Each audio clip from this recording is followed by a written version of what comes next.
Welcome back. You're on 7:31 a.m. My name's Ryan. I'm 28 years old. I work remote, mostly IT contracts and freelance stuff. So last summer, my wife and I decided to get away for a few days during the 4th of July weekend. We didn't want fireworks or big crowds or any of that. We just wanted quiet, something green, somewhere remote. That's how we found the cabin. I sent this story to 7:31 a.m. because, honestly, I haven't told anyone else. Not even my wife. Not really. I've danced around it, hinted at it, but I don't think she remembers everything the way I do. Or maybe she just doesn't want to. The place was listed on a short-term rental site. Good reviews, decent price. Photos showed this old wooden cabin up in Vermont, surrounded by trees, a lake maybe 5 minutes down a trail. Rustic, yeah, but cozy. It looked like the kind of place people went to detox from the digital world, which was exactly what we were trying to do. The drive out was long and winding. 2-lane roads, tall pines leaning over the asphalt. No cell signal for at least an hour before we got there. It was hot too, that sticky kind of heat that doesn't go away after sunset. We pulled up late afternoon, bags in the back, both of us, in silence, just taking in the view. There was this quiet hum of insects in the trees, this feeling like the world had gone still. I remember thinking, yeah, this is gonna be perfect. Inside, everything smelled like old wood and dust, but not in a bad way. More like a place that hadn't been lived in for a while, but had been cleaned just enough to be rented out. There was a fireplace, some faded rugs, an old rocking chair by the window. You could tell someone once loved this place. It had character. The only weird thing, and I didn't think much of it at the time, was a door in the kitchen that didn't lead outside or to a pantry. It led to a stairwell going down. The door was locked with a rusted padlock on the outside, and there was a handwritten sign taped to it, "Do not open, owner's storage." We laughed about it, figured it was full of tools or old furniture or something. I remember joking that it looked like the kind of door in a horror movie that you definitely shouldn't touch. Then we unpacked, made a simple dinner, and tried to enjoy the silence. And for a while, we did. The first night was peaceful, in that almost unnerving way you only get when you're far from other people. No sirens, no cars, no hum of neighbors through the walls, just crickets and the occasional breeze through the trees. We slept with the windows cracked open, that thick July heat pressing against the screens like a damp towel.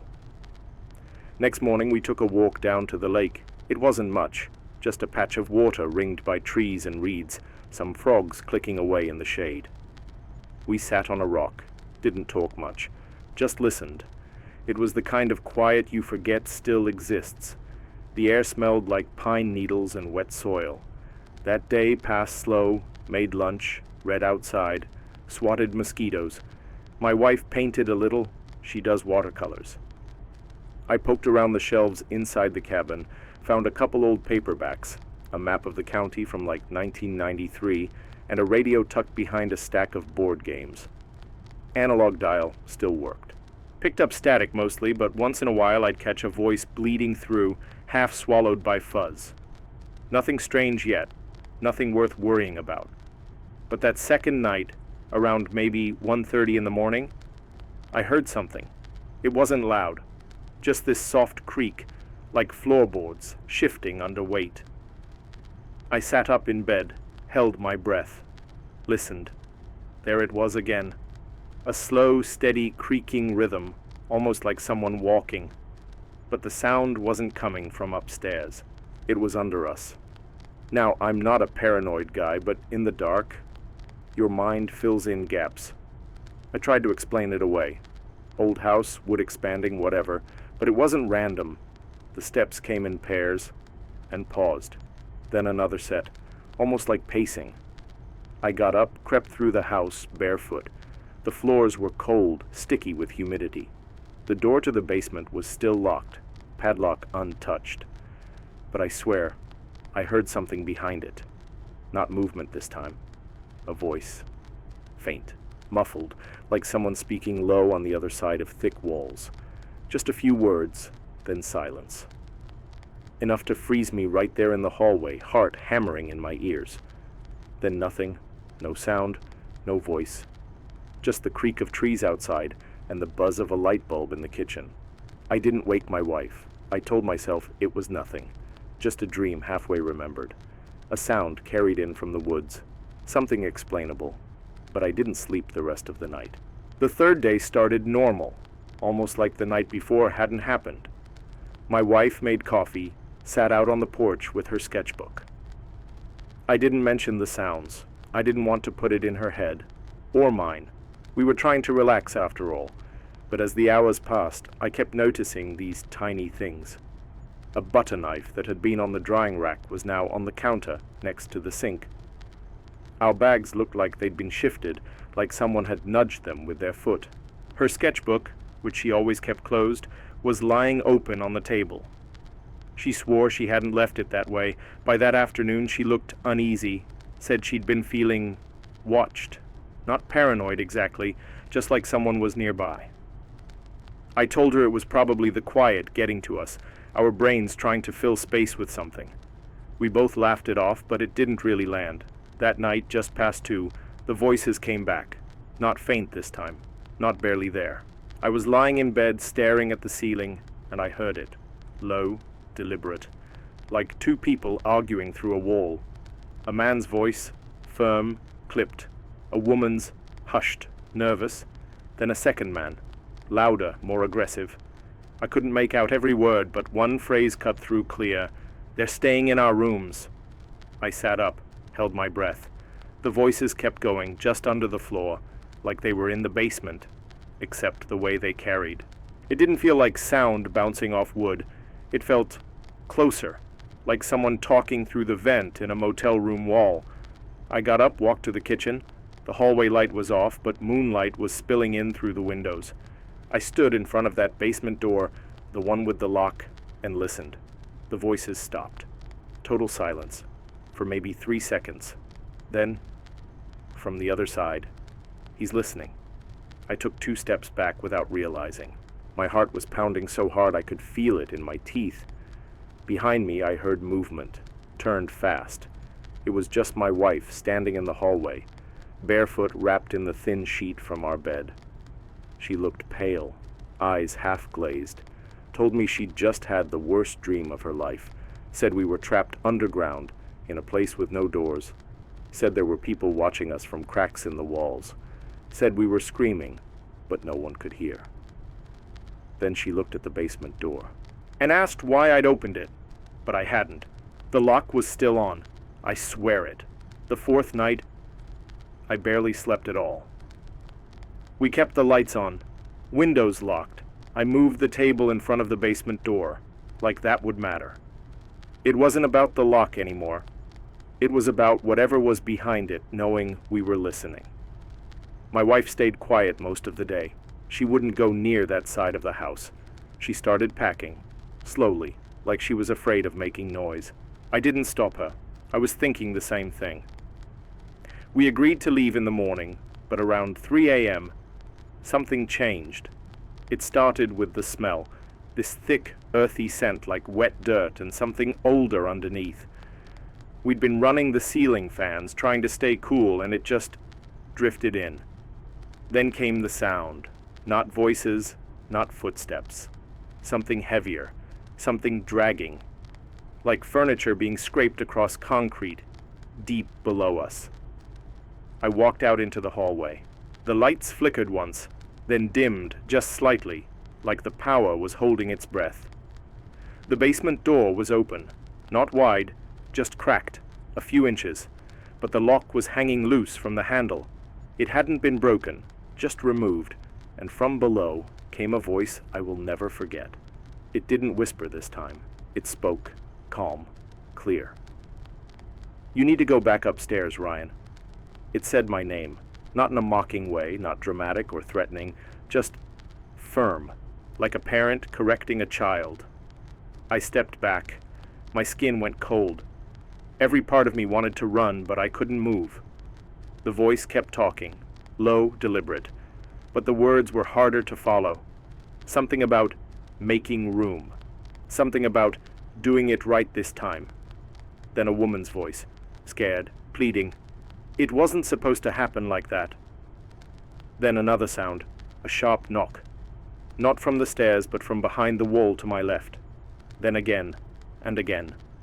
Knock, knock, knock. Let us out! My wife screamed from the bedroom. I ran back to her.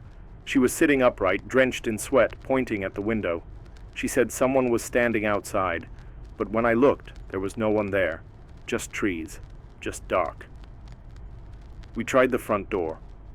It opened, but when I stepped onto the porch, everything felt wrong.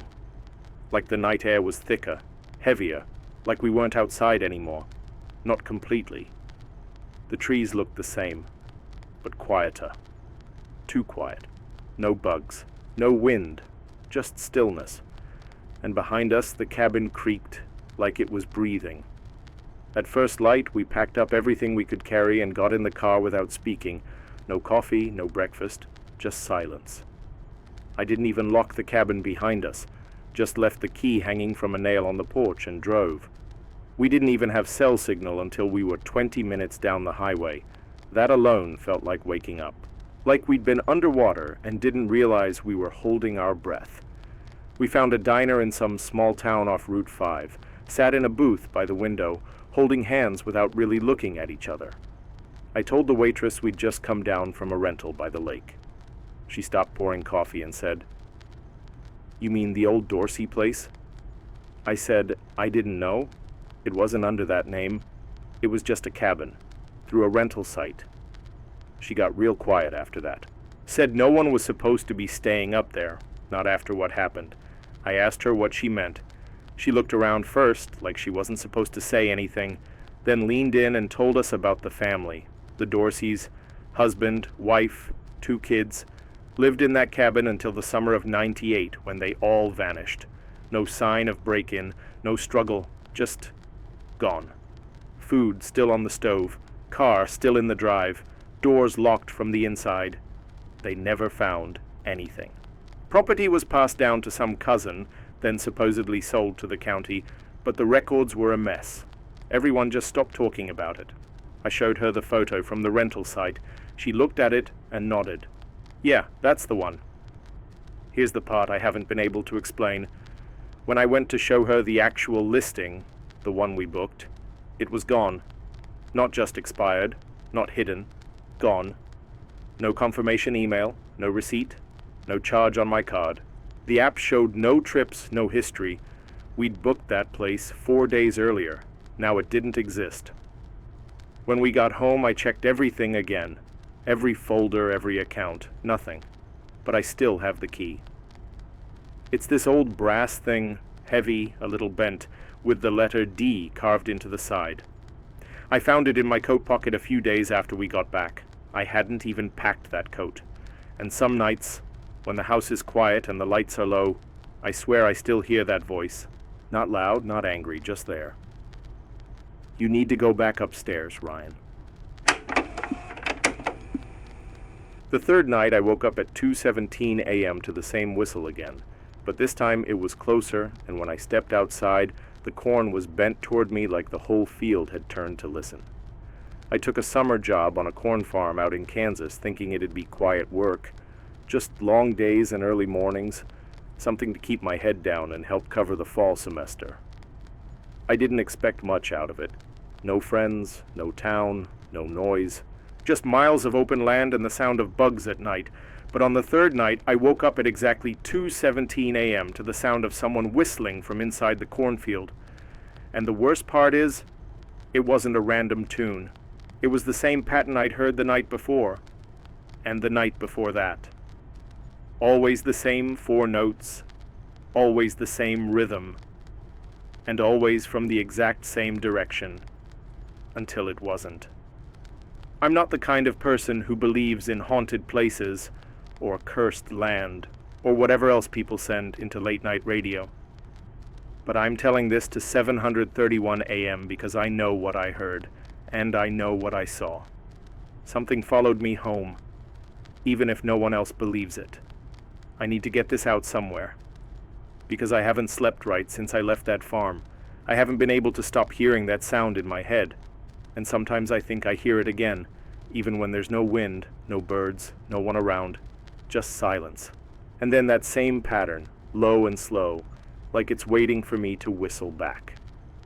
The farm was about 15 minutes outside a town so small it barely had a gas station. No street lights, no cell signal most of the time. I got the job through a cousin who couldn't take it himself and told me it'd be easy money, just help with maintenance around the equipment, keep watch on the property at night, and sleep in the trailer they parked near the edge of the corn. They offered cash up front, a place to stay, and 3 meals a day. So I took it without thinking twice. I figured a few weeks in the heat wouldn't kill me. I'd bring some books, maybe catch up on reading, be alone with my thoughts for once. First 2 nights were uneventful. I'd crash early after dinner, walk around with a flashlight just to say I'd done a sweep, then sit out in a lawn chair for a while staring at the sky. It really is different out there. So much darker, more stars than I'd ever seen in my life. And this kind of stillness you don't get in the city, not even in the suburbs. There were crickets, cicadas, the occasional fox maybe, but nothing out of place, nothing unnatural. I thought maybe I'd finally found a place that didn't ask anything of me. Just peace, just space, just quiet. But the first time I heard that whistle, it felt like the whole field took a breath. During the day, everything felt normal. I'd wake up early, grab breakfast from the main house, then help out with little jobs around the barn or check the irrigation lines. No tractors or heavy equipment, just walking the fields, pulling weeds, fixing fences, basic stuff. The family that owned the place was older, quiet folks. They mostly kept to themselves, said they'd had hands come and go over the years, and just appreciated someone being out there overnight to keep an eye on things. I didn't ask too many questions. I just showed up, did what I was told, and kept to myself. The trailer they gave me was basic: metal frame, single bed, little sink, a cooler with drinks, and a fan that barely worked. During the afternoons it was like trying to breathe inside an oven, but at night it cooled down, and that made everything feel calmer. I'd sit outside after dark, listening to the sounds of the field and watching the way the wind moved across the corn, like the whole thing was breathing, slow and deep. The rows stretched in every direction, neat and sharp, the kind of geometry that starts to mess with your head when you stare too long. Everything was so still out there. It started to feel staged, like too much silence could almost mean something was holding its breath. The first night I heard the whistle, I figured it was a bird, some weird Kansas owl, or maybe the wind playing tricks. But it was too deliberate.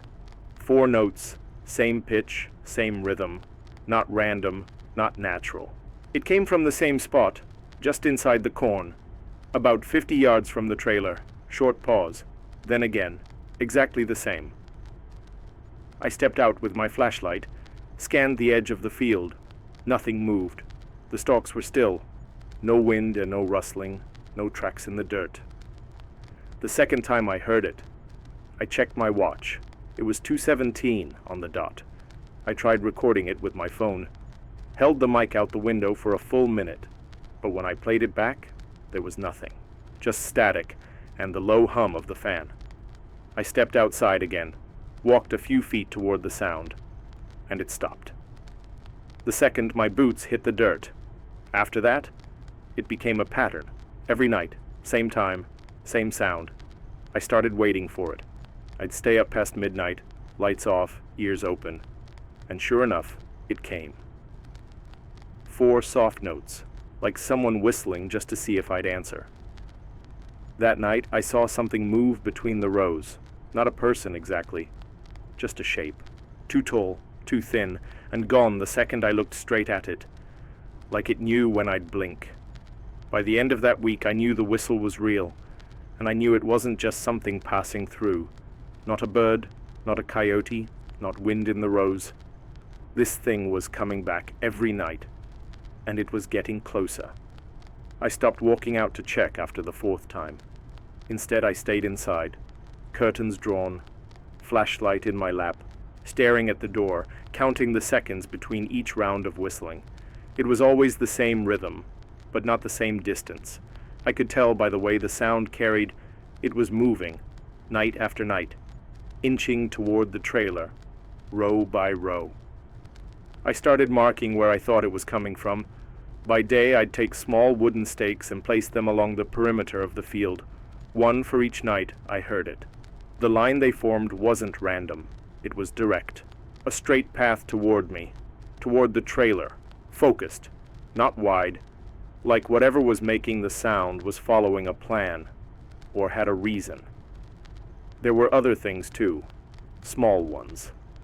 Things that sound dumb when you say them out loud, like the fan in the trailer shutting off for no reason, or the battery pack on my phone dying even though it was plugged in, or the way the corn nearest the trailer seemed bent in the morning, not from wind, but from something having passed through, slowly, deliberately.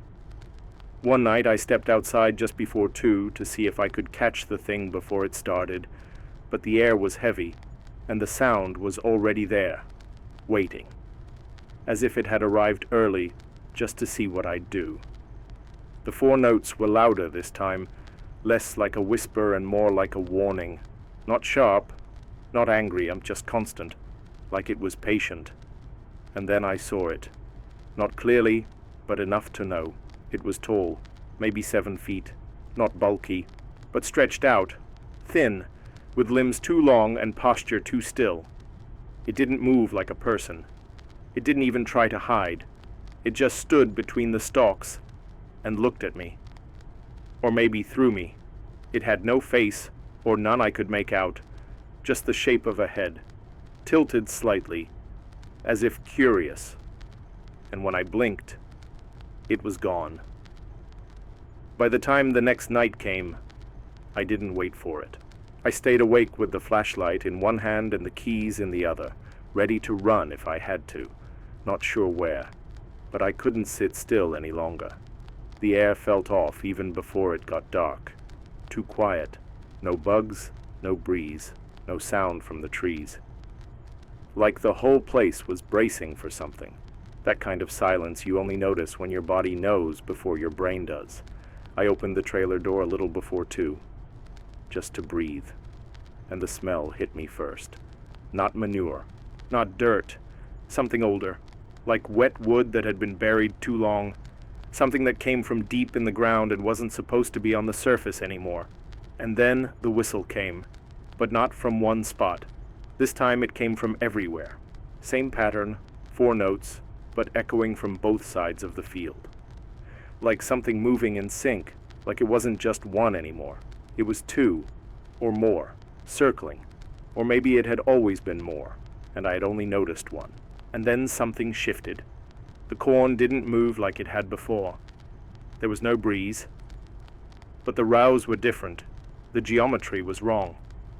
I couldn't explain it, but the straight lines were off. I stepped off the trailer porch and looked out, and the field, which had always stretched away in perfect rows, now looked curved, not grown that way, bent, like the stalks themselves had leaned together in a new direction, all of them turned slightly inward, all of them pointing toward me, and at the center of it, standing exactly where I'd marked the first stake, was that same figure, tall, still, faceless. And now it was whistling, not through lips, not anything human, just this sound from somewhere behind its shape. Like the corn itself was pushing the sound forward, like it didn't need a mouth. It just needed to be heard. The flashlight cut out as I raised it. My legs were already moving before I told them to. I ran, blind, through the side of the field, not toward the house, just away from the sound. Stalks hitting my arms, cutting my face, the whistling now rising, not louder, just closer, like it was moving with me, always just behind. I ran until the rows started to blur and I couldn't tell direction from distance until I broke through the far edge of the field and collapsed in the dirt, somewhere I didn't recognize, staring back into the corn as the sound slowly faded. Not because it was gone, but because it had stopped. On its own, I don't remember walking back. The next thing I knew, it was morning. The sun was up, and I was lying on the gravel behind the barn. My face was scratched, arms sore, legs burning, like I'd been running for hours. The corn looked normal again. Clean rows, no strange bends, no movement. Just green, and quiet, and still. Like nothing had happened at all. I packed my things in under 10 minutes. Didn't eat. Didn't speak to anyone. Just got in the truck and drove. I didn't even tell the owners I was leaving. I figured they'd figure it out on their own. And to be honest, I don't care if they did. I've tried to forget it. I've told myself it was exhaustion, heat, sleep deprivation. A sound carried across the plains from miles away, warped by the wind. I've tried everything. I've talked to no one. Not my cousin, not my friends, not even my girlfriend. I figured if I didn't say it out loud, maybe it would fade, but it hasn't. It's been 4 weeks since I left, and I still wake up at 2:17 a.m. every night without fail, wide awake. Like someone nudged me, like something is waiting. And sometimes, just as I'm starting to drift back to sleep, I'll hear it. Not from outside, not from a window, from inside the house. 4 notes, slow, careful, like it's just checking, to see if I remember the tune. If anyone out there is still listening to 7:31 a.m. and hear whistling after midnight, don't follow it, don't answer it, and whatever you do, don't whistle back. The night I pulled the cover off the pool, the sound didn't stop. I stood there holding the edge of the tarp water perfectly still in front of me. Moonlight on the surface, no movement at all. And yet I could still hear it. Splashes, soft and steady, coming from somewhere deeper, like I was still listening from behind glass. I sent this to 7:31 a.m. because I don't know how else to talk about it. I haven't told my parents. I never told any of my friends, not back then, and not now. And honestly, if it weren't for how clear it still plays in my head, I'd probably convince myself I imagined the whole thing. But I didn't. I know I didn't. Because no dream hits you the same way every time. And this one always starts the same exact way. I'm lying in bed, the window's open, and the house is quiet, except for that sound outside in the yard. The sound of water moving in a pool that hasn't been used in years. I was 15 when it happened, the summer before sophomore year. I live, or lived, just outside Sacramento, in one of those identical suburbs where the streets all curve into each other, and the houses have the same fences and the same tired lawns. We had a pool out back, nothing fancy, just a rectangle with a faded blue liner and a heavy cover stretched over it, the kind you anchor down with plastic clips and bungee cords. My parents hadn't uncovered it in maybe 2 years, said it was too much trouble, said it cost too much to keep clean. That summer they both worked late, my dad in tech, my mom at a local clinic, so I had the house to myself most nights. I'd stay up watching videos, playing games, trying to enjoy the time off. It was hot almost every night, and the air felt thick even with the fan on. I'd sleep with the window open just to breathe, and that's when I started hearing it. It was faint the first time, like someone had tossed something small into the water, and it had rippled once, then settled.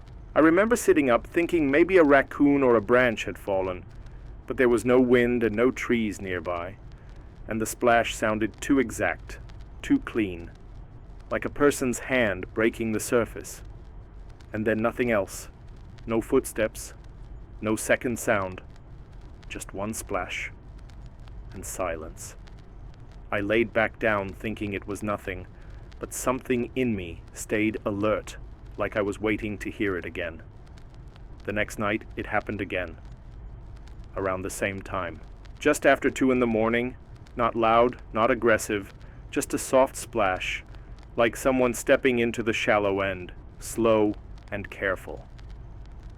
I sat up right away this time, already staring at the window. The screen was pushed open slightly, and I could hear everything more clearly than I wanted to. I didn't see anything at first, just the dark blue shape of the pool cover stretched tight under the moonlight. But the sound was real, deliberate, and impossible to ignore. I got up, walked through the house barefoot, and stood at the sliding glass door that opened to the yard. It was quiet now, the air outside thick and still, like everything was holding its breath. I unlocked the door, stepped out onto the patio, and waited a few minutes, just listening.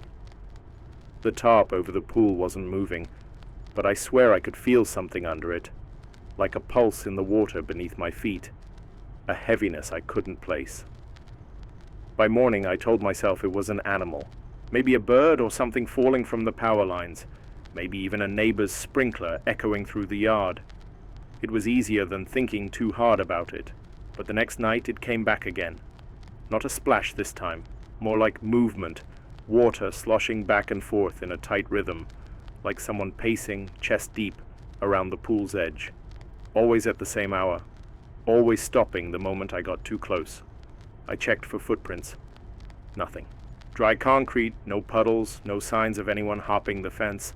And I even walked the perimeter with a flashlight one night, thinking I'd catch a raccoon or find scratch marks on the tarp. But there was never anything there. No tears, no loose clips, no disturbed dirt, just stillness. And that sound, repeating every night, a little stronger, a little closer. After a while I started waking up before it even began. I'd lie there in the dark, eyes wide open, waiting for it. Like my body knew it was coming, like my mind had already given up trying to fight it. And now all I could do was listen and count the seconds between each soft disturbance of the water, as if whatever was under that cover was learning the shape of the pool, one slow step at a time. By then I had stopped pretending I was going to sleep. I just sat in my bed with the lights off, window open, fan humming, trying to act like none of it mattered, like if I ignored the sound, maybe it would forget about me too. But it didn't. If anything, it got bolder, more certain. It started to feel like it wasn't just noise anymore, like whatever was out there knew I was listening, and didn't care. The first splash that night was sharper, heavier, like a full body hitting the water. Not a bird, not wind, something with weight. Then the rhythm started again, that slow back and forth, not chaotic, not panicked, just steady, not like swimming, like searching, like someone walking through water with their hands out, trying to feel the edges of the space they were in. I leaned close to the window, barely breathing, and I swear I could hear something underneath the splashing, a kind of low exhale, wet, steady breathing between the movements. Not gasping, not animal, just long, careful breaths, like someone trying to stay calm in the dark. I thought about calling someone, but what would I say? What could I prove? Nothing ever left a mark. No signs, no damage, no witnesses, just me. Awake at 2 a.m. in a quiet house with something moving in the water outside. So I didn't tell anyone. I just kept listening and waiting and wondering what it wanted from me. Then it changed again, not suddenly, but enough that I felt it. The water didn't just splash that time. It stirred, like something moving upward, something big pushing from the deep end, and I saw the tarp begin to rise just barely from the center, not flapping or not loose, just pressure from underneath. Something was floating up, pressing against the cover, not hard, not fast, just enough to shift the surface. I stood there in the dark and knew without question that whatever was beneath that tarp, it didn't want in, it wanted out. I couldn't take it anymore. I wasn't sleeping. I wasn't eating right. I couldn't stop watching the backyard like it had started breathing on its own. Something had to give. That night I was already standing at the sliding door by the time the clock hit 2, flashlight in one hand, cold tile under my feet, heart already racing like it knew. The sound had started before I even stepped outside. Not sharp, not fast, just that same movement, steady, like something pacing the bottom of the pool. The moon was high, casting light across the yard, but the pool looked different. Wrong. The top, wasn't tight anymore. One side had gone slack. Cords loose like they'd been pulled and dropped from underneath. The bulge in the center was more noticeable now, like something had risen and settled just beneath the surface, waiting. I walked slowly onto the patio, one step at a time. The sound didn't stop. It wasn't hiding. That was what shook me most. Whatever it was, it didn't care that I was out there now. I reached the edge of the pool, felt the weight of the air pressing down, and the water. I could feel it humming through the concrete, like a low vibration under my bare feet. I leaned forward, grabbed one of the corners of the top. It was damp, heavier than it should have been. It felt like something was pulling from the other side, gently, but constantly. I held my breath and pulled it back. Half the tarp slid away. The water was still, dark, flat, calm. Nothing inside, no bubbles, no movement. Nothing, just silence. But the sound didn't stop. It kept going. Low splashes, careful motion. But there was no motion. The pool was empty. I could see that. And I could still hear the sound. Not muffled, not faint. As if the cover was still in place and I was hearing it from the window like every other night. That's when I understood. The sound had never really been outside. I let go of the top and stepped back slowly, never turning my back to the pool, never blinking for too long, just moving toward the door with the kind of careful dread that doesn't let you breathe. The water was still, too still. The top sank gently back into place like it had never been moved, like nothing had ever pressed from underneath. I stood just inside the sliding door with my hand on the lock for a long time, staring out through the glass, trying to hear something more, but the sound had stopped. Not faded, stopped. Like it had never been there in the first place. I didn't tell my parents. I didn't say anything about the tarp or the sound or what I'd seen or hadn't seen. I kept to myself, stayed inside, closed the windows, kept the blinds shut, and pretended everything was fine. They never noticed. They were too busy with work. Too tired to pay attention to the way I flinched when I heard water in the sink, or the way I never stepped into the yard again. A few weeks later, a truck pulled into the driveway, some company my mom hired without telling me. She said it was time to drain the pool and seal it permanently. Cheaper in the long run, easier to maintain. I nodded, watched from my window as they worked. The tarp was already gone. I asked once what they'd done with it. My dad said he thought the workers threw it out, but he didn't sound sure. And I didn't ask again. I didn't want to. I didn't want to know where it went or who touched it last. The nights are quiet now, mostly. But once in a while, not every night, just sometimes, I'll wake up around 2 a.m. with that same pressure in the air. Like something's listening through the walls. Not knocking, not moving, just listening. And I stay very still. Because if the sound ever starts again, I don't think I'll go outside this time. Thanks for riding with us this hour. If this story gave you chills, leave a like, subscribe, and stick around. The signal doesn't sleep, and neither do we.